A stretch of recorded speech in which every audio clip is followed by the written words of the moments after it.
ta parole qui libère, ta parole qui restaure, ta parole qui apporte la grâce, ta parole qui régénère, ta parole qui donne la force. Oh Dieu de gloire, Dieu de bonté, merci Seigneur pour tout ce que tu fais dans le nom de Jésus. Alléluia, que Dieu soit béni. Je vous salue tous dans le nom de Jésus-Christ. Nous sommes toujours en notre temps et notre parole de restauration. Et je sais que quelqu'un sera encore restauré ce soir. Et l'Éternel bénira cette personne. Et ta vie sera encore bénie et ta vie sera encore merveilleuse. Que le nom de l'Éternel soit élevé dans le nom de Jésus. Nous allons prendre un passage dans le livre des Actes des Apôtres, le chapitre 3.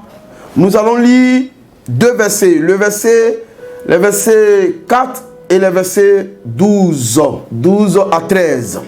On lit le verset 4 et nous sautons pour venir lire le verset 12 à 13. Bien-aimé, est-ce que tu as bien terminé ta journée ce soir? Et cette journée, est-ce que l'Éternel t'a visité? Si oui, bénis le nom de l'Éternel. Sinon, je crois que les jours qui viennent seront bons pour toi. Que le nom de Dieu soit béni. Nous allons lire notre passage dans le livre des Actes des Apôtres, le chapitre 3, à partir du verset 4 qui dit ceci. Pierre, de même que Jean, fixa les yeux sur lui et dit. On parle du paralytique, du boiteux. Pierre et Jean fixa les yeux sur lui et dit, regarde-nous. Et il les regardait attentivement, s'attendant à en recevoir de quelque chose. Je viens au verset 12. Pierre, voyant cela, dit au peuple, hommes israélites, pourquoi vous étonnez-vous de cela? Pourquoi avez-vous des regards fixés sur nous, comme si c'était par notre propre puissance ou par notre piété que nous eussions fait marcher cet homme? Le Dieu d'Abraham, d'Isaac, de Jacob, le Dieu de nos pères, a glorifié son serviteur Jésus-Christ, que vous avez livré et régné devant Pilate, qui était d'avis qu'on le relâche. Merci Seigneur. Bénis cette parole et glorifie ton nom. Manifeste-toi dans le nom de Jésus-Christ de Nazareth. Amen. L'histoire nous parle d'un boiteux de naissance. Et cet homme a été guéri par la puissance du Saint-Esprit et par le canal de Pierre et Jean qui montaient au temple pour aller édifier, oui, les bien-aimés après la Pentecôte. Et ce texte est rempli d'enseignements, est rempli de beaucoup de paroles. Mais aujourd'hui, nous allons nous focaliser sur un thème qui va te faire du bien. Le mystère du regard. Le mystère du regard. Lorsque je vais définir le regard, comme le dictionnaire le dit, le regard est une action de regarder, porter la vue sur quelqu'un ou quelque chose. Porter la vue sur quelqu'un ou quelque chose. Telle est la définition du regard. C'est une action de regarder. Et la Bible déclare que Pierre et Jean montaient au temple et arrivaient, oui, presque au temple, ils vont voir un boiteux. Comme j'ai l'habitude de dire, ils ont l'habitude de voir ce boiteux-là. Mais cette fois-ci, le regard qu'ils vont apporter sur ce boiteux va changer beaucoup de choses. Et dans mon thème, je voulais définir 3 types de regards. 3 types de regards dans ta vie. 3 types de regards dans ton entourage. 3 types de regards dans ta destinée. Voici que Pierre et Jean montaient au temple. Et au verset 4, on dit Pierre, de même que Jean, c'est-à-dire que les deux à la fois fixa leurs yeux sur lui et dit, regarde-nous. Le premier regard dont je voulais en parler ce soir, c'est le regard observateur. C'est le regard qui analyse. Pierre et Jean avaient l'habitude de regarder cet homme. Mais cette fois-ci, ils ne l'ont pas regardé comme, oui, un mendiant qui demande l'aumône. Mais ils l'ont regardé comme quelqu'un qui souffre. Ils l'ont regardé comme quelqu'un qui est dans un besoin. Ils l'ont regardé comme quelqu'un qui a besoin d'une bénédiction, qui a besoin d'un succès, qui a besoin, oui, d'une aide.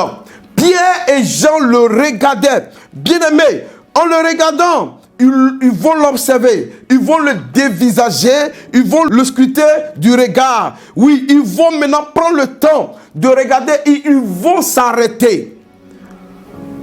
Il y a plusieurs personnes qui peuvent te regarder et puis partir. Plusieurs personnes peuvent te voir et partir.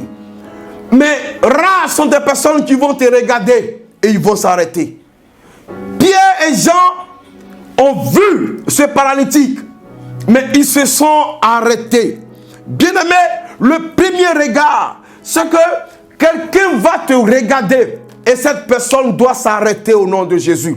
Si la personne s'arrête, c'est que la personne a commencé à regarder la situation. La personne a commencé à voir pourquoi cet homme souffre. Quand je prends, oui, quelques exemples, Jésus a porté son regard sur la veuve de Naïm. Jésus-Christ pouvait passer, mais arrivé, on dit, l'ayant vu, frère, il fut ému de compassion. Mais il n'a pas continué son chemin, il s'est arrêté. En s'arrêtant, il a changé l'histoire de quelqu'un. Bien-aimés, nous sommes dans l'église, mais nous regardons plusieurs personnes, mais nous n'apportons pas attention à ces personnes. Ces personnes souffrent. Je vais parler ainsi des hommes de Dieu. Vous avez des grandes églises, les églises des églises de 2000 membres, de 1000 membres. Mes frères, combien de personnes vous regardez? Combien de personnes, oui, vous regardez? Combien de personnes vous assistez? Il y a des personnes qu'on regarde dans l'église, oui, qui souffrent, mais on ne s'occupe pas d'eux. Comme les paralytiques qui étaient assis là. Plusieurs personnes le voyaient, plusieurs personnes le regardaient, mais les personnes passaient. Il y a des personnes qui le regardaient en lui donnant l'aumône pour dire, oh, pardon, c'est de ça qu'il en a besoin. Ce paralytique, on le regardait, ça fait qu'il demandait l'aumône, mais il n'avait pas besoin de l'aumône, il avait besoin de marcher. Bien-aimé, combien de fois les gens te regardent et ils n'analysent pas que tu as besoin de marcher. Ils te regardent, ils pensent que c'est la main que tu as tendue qui peut te donner la joie. Mes frères, tu es paralysé quelque part. Mais le regard de Pierre et Jean vous les amenez à s'arrêter. Lorsque je prends, oui, le bon samaritain, dans le livre de Luc chapitre 10, à partir du verset 25 au verset 37, cet homme, oui, qui est tombé dans la main des brigands, ils l'ont frappé et ils l'ont laissé à demi-mort. Oui, bien-aimé, je veux qu'on voie un peu ce petit passage. Oui, la Bible déclare qu'il y a des personnes qui sont allées. Au verset 30, Jésus répit la parole et dit, un homme descendait de Jérusalem à Jéricho, il tomba au milieu des brigands qui le dépouillaient et le chargeaient de coups et s'en allait, le laissant à demi-mort. Le sacrificateur qui par hasard descendit par le même chemin, ayant vu cet homme passer outre. Je vous parle du sacrificateur qui descendit par hasard, l'ayant vu passer outre. Je veux dire que ce sacrificateur l'a regardé, mais il ne s'est pas arrêté. Nous venons encore, un Lévi qui arrivait aussi dans ce lieu, l'ayant vu passer outre. Et on dit, mais un Samaritain qui voyageait, étant venu là, fut ému de compassion lorsqu'il le vit. Bien aimé, ces trois personnes l'ont vu. Le sacrificateur l'a vu, mais la Bible dit, il passa outre. Le Lévi l'a vu, il passait outre. Bien aimé, lorsque nous définissons le rôle d'un Lévi dans la Bible, le rôle d'un sacrificateur dans la Bible, en principe, ce sont ces personnes qui devront l'assister. Mais ils l'ont regardé, ils sont passés. Mais on dit le bon samaritain, Bien-aimé, en son temps, les Samaritains et les Juifs, oui, ne cohabitaient pas. La relation n'était pas aussi bonne. Oui, mais regarde, c'est cette personne qui n'était pas qualifiée à s'arrêter. C'est la personne qui va s'arrêter. Regardez ce que la personne va faire. Le bon Samaritain qui voyageait étant venu là, ému de compassion lorsqu'il le vit, il s'approcha, banda ses plaies et y versant de l'huile et du vin, puis il le mit sur sa propre monture, le conduisit à une hôtellerie et prit soin de lui. Je m'arrête là. Et prit soin de lui. Bien-aimé, Pierre et Jean est en train de nous interpeller en disant que nous sommes dans le service. Ce message que j'apporte n'est pas réservé seulement aux pasteurs, mais à tous les chrétiens. Parce que nous devons aider ces personnes qui sont assises, paralysées, qui demandent l'aumône. Oui, on peut arrêter ces personnes de demander l'aumône si on leur donne un coup de main pour qu'ils s'élèvent, pour commencer à marcher. Je veux dire, ils l'ont vu, le premier regard. C'est nous qui portons ce regard sur ces personnes. Le sacrificateur a porté ce regard, mais il est passé outre. Bien-aimé, toi, tu es victime de ces regards. Combien de personnes t'ont dépassé? Combien de personnes se sont moquées de toi? Combien de personnes ont pensé que c'est parce que tu as péché que tu es là? Je suis en train de dire à quelqu'un, les disciples ont posé la question, oui, à Jésus-Christ. C'est parce que ses parents ont péché que cet homme est devenu aveugle. Il a dit ni l'un ni l'autre. Ses parents n'ont pas péché, non lui-même. Mais cet aveugle-là, oui, sa situation est pour la gloire, pour la gloire de Dieu. Souvent, Dieu nous met en face d'une preuve pour manifester sa gloire. Mais il veut attirer les regards sur la vie de quelqu'un. Oui, bien-aimé, porte un regard favorable sur une personne. Ne passe pas outre. Arrête-toi et demande, parce que l'onction qui est sur toi peut te permettre de faire lever ce paralytique, peut te permettre de faire changer la situation de cet homme. Oui, parlant du bon Samaritain, la femme qui perdait du sang pendant 12 ans, il y avait plusieurs personnes, mais Jésus-Christ s'est arrêté pour prendre soin de cette femme. Il y avait encore une personne, le nom de Bartimée. Jésus-Christ passait. Tellement il a crié, Jésus-Christ s'est arrêté et Jésus-Christ a pris soin de Bartimée. Je donne l'exemple d'une personne du nom de Zachée. Oui, il est monté sur le sycomore, mais lorsque Jésus-Christ est arrivé à son niveau, Jésus l'a vu, Jésus s'est arrêté et Jésus a dit à Bartimée de descendre. Tes regards, oui, que tu apportes sur une personne peut changer l'histoire d'une personne, peut changer la destinée d'une personne. Arrêtons de regarder, oui, des personnes en les regardant, en les méprisant, en les rejetant, en les dévalorisant à cause de leur situation. Je disais, oui, que la personne que tu vois aujourd'hui dévalorisée, il peut devenir meilleur demain. Oui, apporte un regard. Frères et sœurs, apportons un regard, oui, à nos frères qui sont dans la détresse, qui sont dans les difficultés. Apportez un regard. Nos regards peuvent les amener à devenir meilleurs. Ne nous regardez pas seulement. Arrêtons-nous. Le paralytique était assis, mais Pierre et Jean se sont arrêtés. En l'observant, ils ont vu que cet homme a besoin d'un soutien. Le deuxième regard parle. Il dit, le deuxième regard dans le verset 4 toujours, Pierre, de même que Jean fixa les regards sur lui et dit, regarde-nous. Maintenant, Pierre les a vus. Quand Pierre et Jean ont vu les paralytiques, Pierre et Jean maintenant vont demander aux paralytiques de les regarder. Le deuxième regard, oui, le monde nous regarde. Deuxième regard, Pierre n'avait pas honte de dire aux paralytiques, regarde-nous.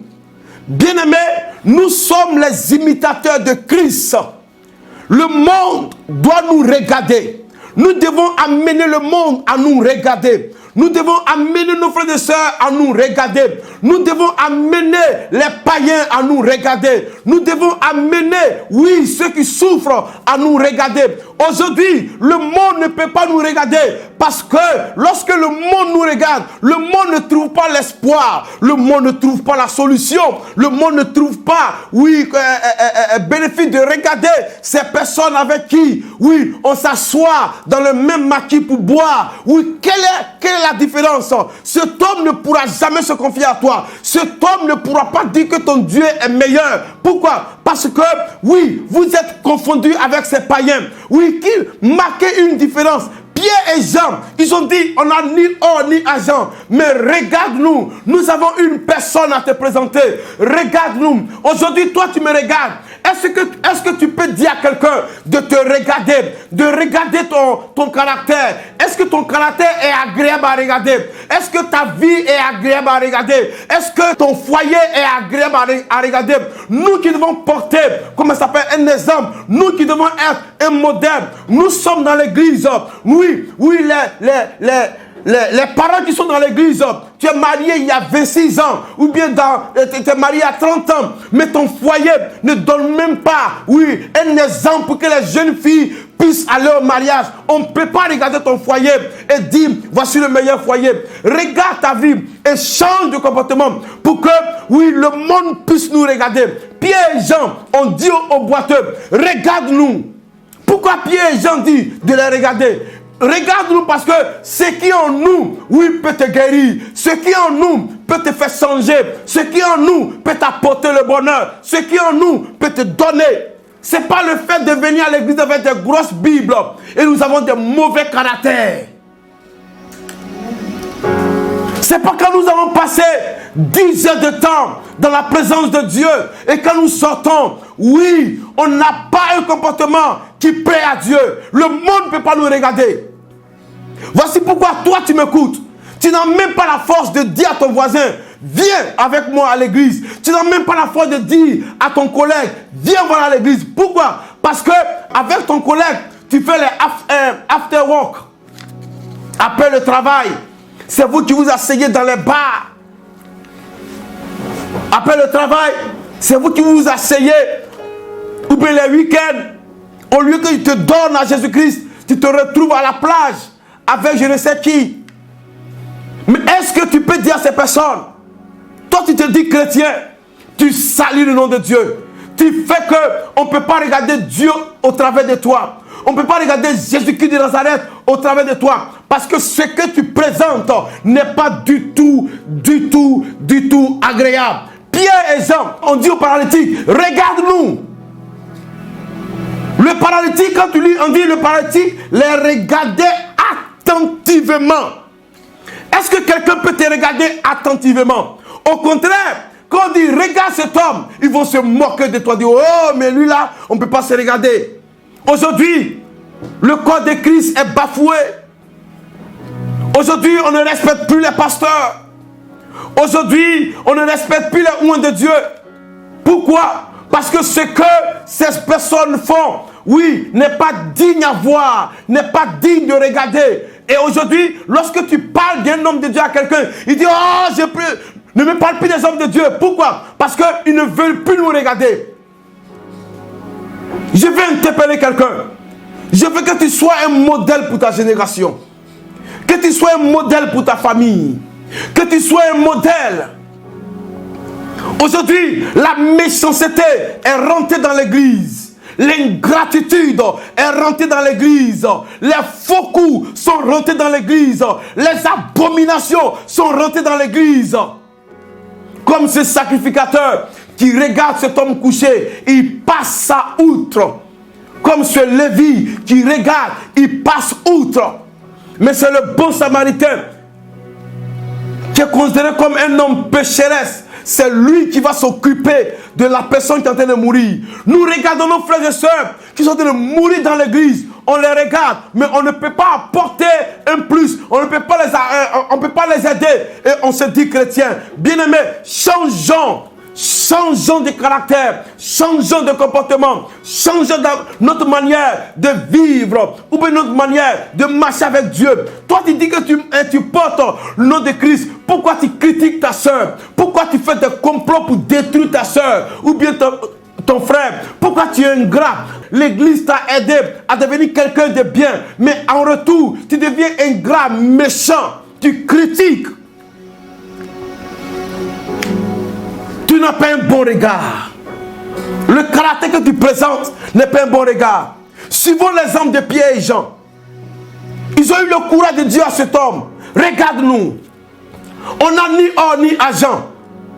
Ils n'ont pas présenté leur moi, mais ils ont présenté Jésus-Christ de Nazareth. Est-ce que quand on te regarde, on peut parler de Jésus-Christ? Lorsqu'on te regarde, est-ce que tu peux être fier de présenter Jésus-Christ de Nazareth? Lorsqu'on te regarde, est-ce que tu peux dire, regarde-moi, je suis un enfant de Dieu. Regarde-moi, Jésus-Christ peut t'apporter la solution. Regarde-moi, oui. Ceux qui souvent partent évangéliser, pendant qu'ils s'en vont évangéliser, ils rencontrent des copines, ils rencontrent sa maîtresse.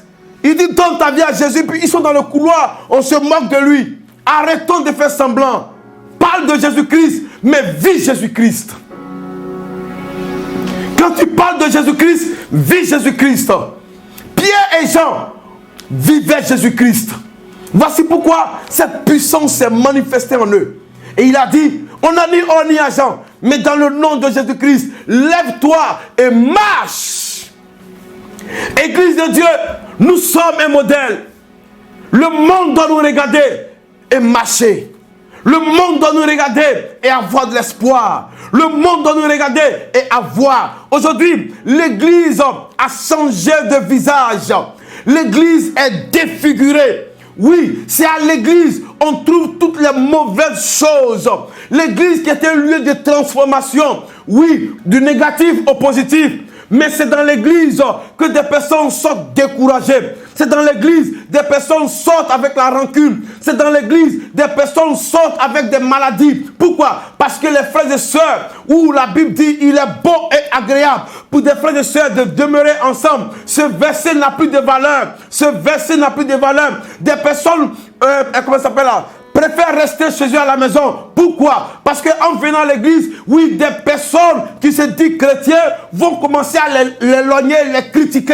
Changeons d'image. Changeons d'image pour que nos vies soient agréables au monde qui nous regarde. Ce soir, certainement mon message ne fait pas du bien à plusieurs. Mais toi qui es touché, c'est de toi que je parle. Toi, tu penses que ce qu'il dit te fait du mal, c'est de toi que tu parles. Je parle. Tu as fait trop du mal, oui, à plusieurs. À cause de ton caractère, des personnes ont rétrogradé. À cause de ton mauvais exemple, des personnes ont rétrogradé. Toi, tu devais aider cette femme à ne pas divorcer. Tu l'as encouragée à aller divorcer. Je suis surpris quand on dit dans l'église, va divorcer, ou bien comment ça s'appelle là, va faire un avortement. Où était cette force de l'église primitive qui se soutenait les uns et les autres? Quelqu'un vient se confier en toi pour que tu puisses l'aider à grandir. Au contraire, tu prends ses faiblesses et tu balances ça sur la toile. Est-ce que ces personnes peuvent avoir le courage d'aller encore à l'église? Parce que ses faiblesses sont sur la toile. Et les gens se moquent de lui. Changeons de visage, église. Changeons de visage. Permettons à ces personnes qui sont en difficulté de nous regarder comme des personnes par qui Dieu doit passer pour être béni et pour être sauvé. Le jour où j'ai vu ce passage, que le sacrificateur est passé, le Lévi est passé, et que c'est le bon samaritain qui est resté, j'ai été choqué. Mais le Seigneur m'a fortifié. Plusieurs personnes t'ont blessé. Toi, tu as une blessure intérieure. Parce que ton frère, ta soeur t'a blessé. Tu as abandonné le Christ. Je te demande humblement de retourner à la maison de Dieu. Tu trouveras encore des personnes qui vont t'aimer. Tu trouveras encore des personnes à qui Jésus-Christ parle encore. Tu trouveras encore des personnes à qui Jésus-Christ veut se glorifier. Et Dieu se manifestera. Le troisième regard, au verset 12, dit ceci. Pierre, voyant cela, dit au peuple, hommes israélites, pourquoi vous étonnez-vous de cela? pourquoi avez-vous des regards fixés sur nous? Regardez, quand Pierre et Jean ont prié et que le paralytique s'est levé, ça créait l'émeute. Les gens sont venus de partout. Et Pierre et Jean ont détourné les regards du peuple sur eux. Il dit non, ne nous regardons pas. Il ne faut pas nous regarder. Cette gloire ne nous appartient pas. Pierre et Jean m'ont dit, pourquoi avez-vous les regards fixés sur nous? Comme si c'était par notre propre puissance ou par notre piété. Pierre tenait de dire, ce n'est ni par sa force, ce n'est ni par sa puissance, mais c'est par l'aide du Saint-Esprit que ce paralytique s'est levé. Aujourd'hui, il y a des personnes qui se tapent la poitrine. C'est moi, je les convertis. Je veux que les chrétiens, oui, apprennent à avaler ce mot. C'est moi, je les convertis. Toi, tu peux convertir quelqu'un? Toi, tu peux changer la vie de quelqu'un? C'est Dieu qui change. Donne cette gloire à Dieu. Donne cette gloire à Dieu. Donne cette gloire à Dieu. Il y a des personnes qui ont bloqué la destinée des gens pour dire, c'est moi qui te convertis, c'est moi qui te mets à l'église, c'est moi qui te fais ce que tu as à faire. Non, non, non. C'est Dieu par ton canal qui l'a mené dans sa présence pour qu'il soit sauvé. Mais bien aimé, malgré le robinet de ta maison, même si c'est en or, s'il n'y a pas d'eau dans la maison, ce robinet n'a pas de valeur.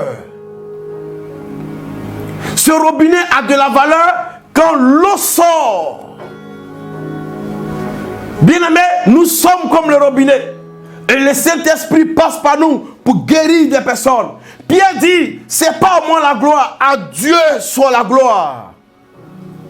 Donne-nous la gloire à Dieu. Comme il y a des personnes qui disent, j'ai prié pour cette personne et la personne est guérie. J'ai prié et la personne est guérie. Je l'ai guérie. Comme d'autres hommes qui disent, je vais te guérir aujourd'hui. Ce n'est pas nous qui guérissons. C'est Jésus de Nazareth qui guérit. Et quand les personnes sont guéries, donnons la gloire à Dieu. Et comme je dis, ce n'est pas nous, ce n'est pas un championnat. Lorsque tu pries pour une personne et que la personne n'est pas guérie, rendons la gloire à Dieu. Si la personne aussi est guérie, rendons la gloire à Dieu. Oui, ne va pas aller prendre des puissances, oui, des puissances diaboliques pour opérer des miracles diaboliques, pour t'attirer la gloire. Non, tu le fais tirer en enfer. Détourne les regards du peuple vers toi. Amène le peuple à avoir un regard sur Jésus-Christ de Nazareth. Amène le peuple à avoir un regard sur Jésus-Christ de Nazareth. Amène le peuple à avoir un regard sur Jésus-Christ de Nazareth. Comme Pierre l'a dit.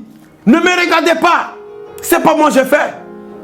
Mais c'est le Dieu d'Abraham, le Dieu d'Isaac, le Dieu de Jacob, le Dieu de nos pères qui a glorifié son serviteur.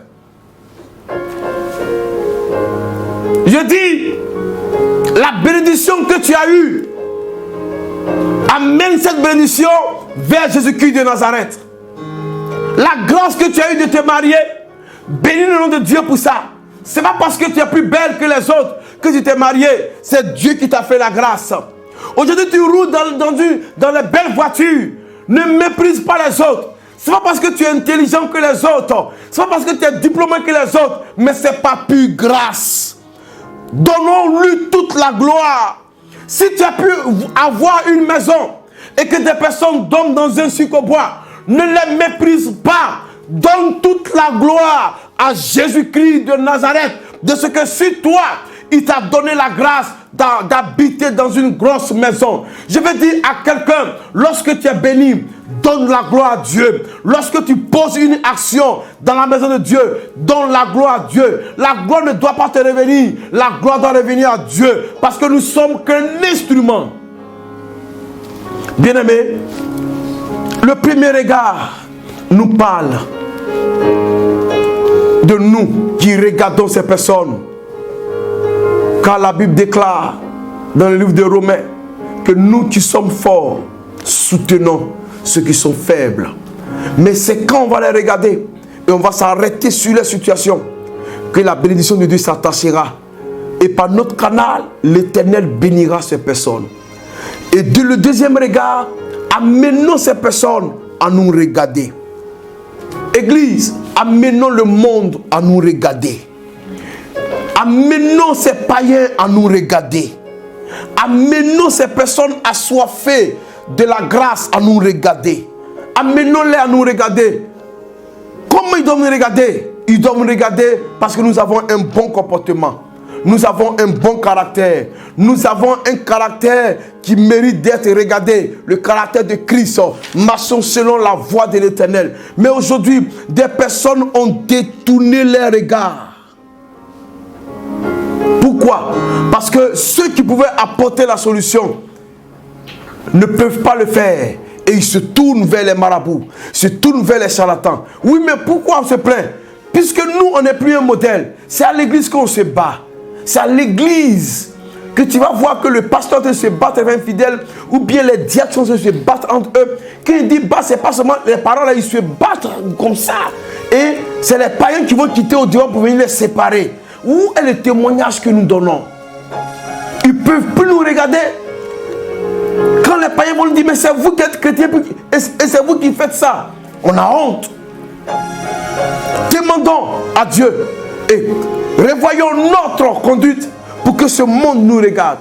Le troisième regard, lorsque Dieu te bénit, donne-lui toute la gloire. Si Dieu est passé par toi pour relever un paralytique, pour ressusciter un mort, donne-lui toute la gloire.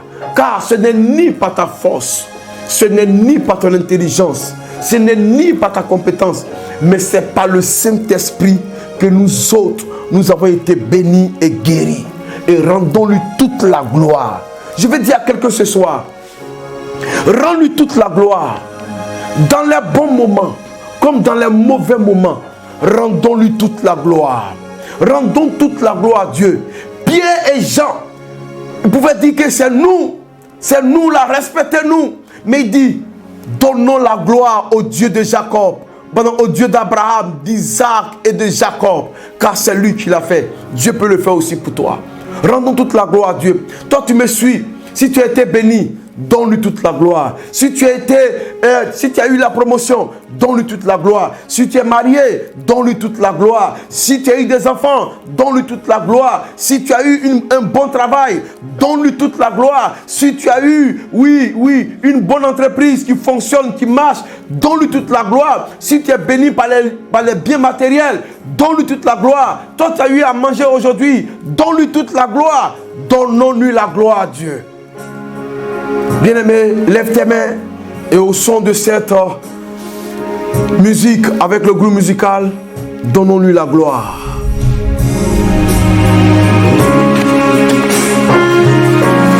À Dieu soit la gloire,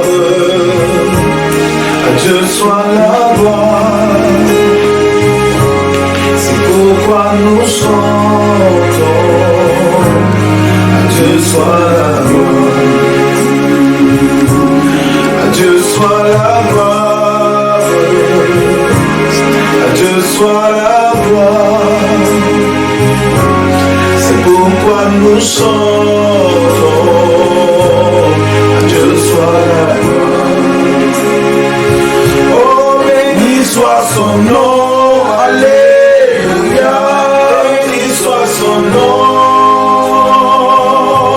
béni soit son nom, alléluia. Dieu soit la gloire, béni soit son nom, alléluia, béni soit son nom, béni soit son nom, alléluia, à Dieu soit la gloire, béni soit son nom, béni soit son nom, alléluia, béni soit son nom. Béni soit son nom, alléluia, à Dieu soit la gloire, à Dieu soit la gloire. Seigneur, merci parce que la gloire À Dieu soit la gloire. Nous voulons te bénir, Seigneur. C'est pourquoi Nous voulons te dire merci. Parce que tout ce que nous faisons, c'est pour ta gloire. Tout ce que nous faisons, c'est pour ta gloire. Si nous marchons pour ta gloire. Si nous chantons pour ta gloire. Si nous vivons pour ta gloire. Si nous sommes en vie, nous sommes en vie pour ta gloire. Seigneur, que ton nom ce soit restauré dans la vie. Nous voulons relever ton nom. Nous voulons donner gloire à ton nom. Nous voulons te dire, Seigneur, que ton nom seul est élevé et que la grâce et la gloire de Dieu se manifestent encore dans ta vie. Béni soit son nom, alléluia.